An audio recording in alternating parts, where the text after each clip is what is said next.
Buddy Tim Brzezinski here. Just want to show you a couple quick tips and tricks to help minimize the amount of time spent, doing the work here in the Google Sheet, so you could have more time in your planning period to plan. All right. So in terms of getting student names in here, well, wait, I'm in the actual master copy that I can't edit. So I'm going to go to File, Make a Copy, and I'm going to call it the name of my class, M1 Geometry. But I'm going to call this my master file because you'll see why in a second. M1 Geometry Master. Here we go.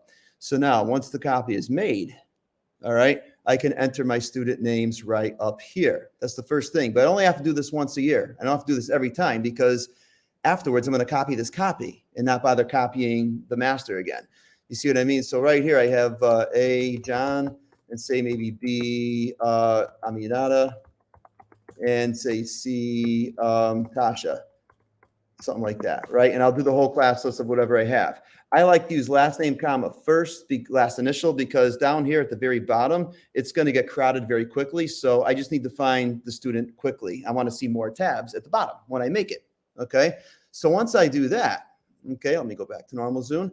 I'm going to go ahead and create my student copies right here, but I'm going to have to run this. I'm going to have to allow the script to run first, and it's going to ask for my permission since it's not an approved Google app. All right. So let's do this. I have to authorize it. And we'll do it. I'll hit allow, and then I'll create my student copies right here. So you'll see once we do this, you'll see at the very bottom, John, Aminata, and Tasha. And honestly, folks, this is how I'm going to leave it. So whenever I have a unit in this geometry class, I'm going to make a copy of this copy. So therefore I go to File, Make a Copy of this, and I'll call it, say, M1, say, right triangle trig.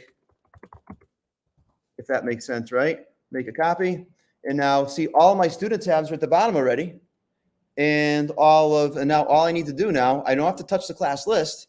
I don't have to touch the master template, which I'm not supposed to anyway, right? Now I just got to fill in the unit details for, say, right triangle trig right here, and see what I mean. Here's an objective, here's an objective, here's an objective, right? And so look here, the master has it, and now every student copy has it as well. And here's the cool thing. If you put the master template at 90% or at 75%, you will see every student's having that same property as I'm scrolling out right here. Okay, so hopefully that helps. The next unit, what I'll do is I'll basically go back to this master one right here, and I'll go File, Make a Copy again, and I'll do my unit, whatever's next. So hope that helps. That's how I plan to do it in my classes, but feel free to send feedback and comments in Facebook or YouTube or wherever you're seeing this.